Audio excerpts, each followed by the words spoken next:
नमस्कार, जय हिंद साथियों। समर शेष है नहीं पाप का भागी केवल व्याध, जो तटस्थ है समय लिखेगा उनके भी अपराध। सोनम वांगचुक, ये नाम तो आपको याद होगा। अगर याद नहीं तो थोड़ा उनके बारे में पढ़ लीजिएगा। कौन है सोनम वांगचुक? वो जो ऐसे बच्चों को शिक्षा देते हैं जो पढ़ने में कमजोर हैं, जो अपनी परीक्षाओं में फेल हो जाते हैं। उनके अंदर वैज्ञानिक विकास कैसे हो, उनके अंदर शैक्षिक विकास कैसे हो, वो कैसे एक मेधावी छात्रों की दौड़ में आ सके, ऐसे बच्चों को पढ़ाने के लिए उन्होंने लद्दाख में स्कूल बनाया है। उनके ऊपर 3 इडियट्स फिल्म बनी है। उन्होंने भारतीय सेना के जवानों के लिए ऐसा टेंट बनाया जो -20 डिग्री टेम्परेचर में भी हमारी सीमा के रक्षा करने वाले भारतीय जवान आराम से रह सके। वो सोनम वांगचुक जिन्होंने लद्दाख के अधिकारों के लिए लड़ाई लड़ी, कई दिनों तक अनशन किया, पदयात्राएं की, जेल की यातना झेली।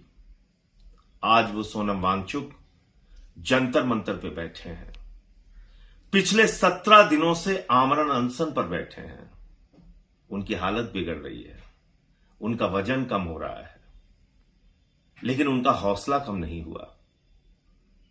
वो पूरी बुलंद आवाज में आज भी लड़ाई लड़ रहे हैं इस देश के नौजवानों की, इस देश के करोड़ों उन नौजवानों की जिनका 93 पेपर लीक में भविष्य बर्बाद हो चुका है, जिनका नीट की परीक्षाओं में भविष्य बर्बाद हो चुका है, तमाम नौकरियों की परीक्षाएं जो देते हैं उनका भविष्य बर्बाद हो चुका है। उनको 4 साल का अग्निवीर बना दिया गया है। उन नौजवानों की आवाज है सोनम वांगचुक। पिछले 17 दिनों से अनशन पे है। एक दिन जरा भूखा रख के देखिए। 17 दिन से वो शख्स भूखे रह के आपकी लड़ाई लड़ रहा है, लेकिन आप देख रहे होंगे कि पूरा का पूरा गोदी मीडिया खामोश है। उसकी आत्मा मर चुकी है। किसी भी नेशनल टीवी चैनल पर जो तथाकथित गोदी मीडिया है, वो सोनम वांगचुक के बारे में एक लाइन की खबर नहीं चला रहा है, क्योंकि वो सरकार का गुलाम हो चुका है। मोदी जी का गुलाम हो चुका है गोदी मीडिया। लेकिन आप क्या कर रहे हैं? आज अगर सोनम वांगचुक के समर्थन में वो लाखों नौजवान होते, सड़कों पर होते, उनके लिए आंदोलन कर रहे होते, तो सरकार को भी मजबूर होना पड़ता।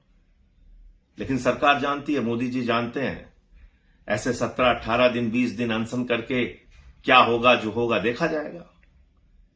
क्योंकि मोदी जी की यही सोच है। प्रोफेसर जीडी अग्रवाल का नाम याद है ना आपको, जिन्होंने 100 दिन से ज्यादा भी अनशन किया था और मोदी जी नहीं पसीजे। किस लिए अनशन कर रहे थे वो? गंगा की अविरलता और निर्मलता को लेकर। और जब उनकी मौत हो गई, उनका मामला मैंने संसद में भी उठाया था, जब उनकी मौत हो गई तो इस देश का संवेदनहीन नौटंकीबाज प्रधानमंत्री नरेंद्र मोदी उनके लिए ट्वीट करता है संवेदना में। वो IIT से पढ़े हुए थे प्रोफेसर जीडी अग्रवाल। आप क्या चाहते हैं सोनम वांगचुक के लिए? ऐसे चुपचाप आप घरों पे बैठे रहेंगे या आलोचना करते रहेंगे कि अरे ये तो आम आदमी पार्टी से जुड़ा हुआ आंदोलन है, फलाना पार्टी से जुड़ा हुआ आंदोलन है? क्या बीजेपी वालों के बच्चों के पेपर लीक नहीं होते? क्या उन पार्टियों के सांसदों, विधायकों को भी आज समर्थन में नहीं जाना चाहिए?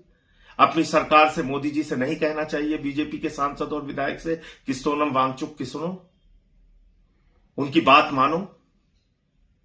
क्योंकि आपकी भी संवेदना मर चुकी है। और कोई राजनीतिक दल अगर समर्थन में जाता है तो हल्ला करते हैं ये बीजेपी वाले, इनके ट्रोल, मजाक उड़ाते हैं।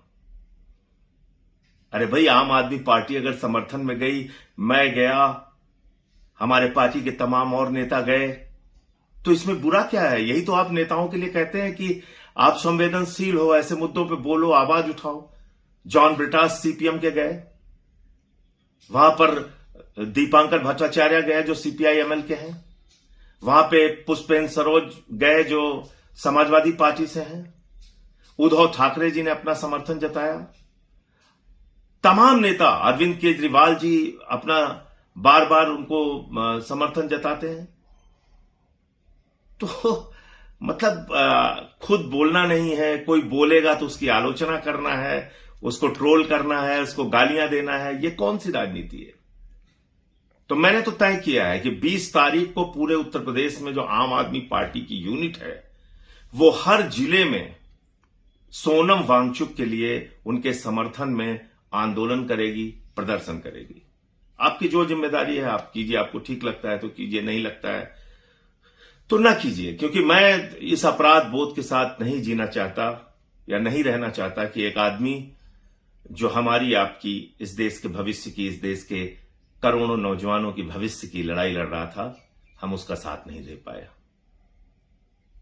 आपकी मर्जी हो तो आप भी निकलिए, बोलिए, आवाज लगाइए, कम से कम एक नारा लगाइए सोनम वांगचुक के समर्थन में, अभिजीत दीपके के समर्थन में, उन लाखों करोड़ों नौजवानों की लड़ाई लड़ने वाले 25 जो और अनशनकारी जंतर मंतर पे बैठे हैं, जिसमें दानिश जैसी हमारी बिटिया हॉस्पिटल में भी एडमिट हुई, उन सब के समर्थन में अगर आपको ठीक लगता है तो आवाज उठाइए।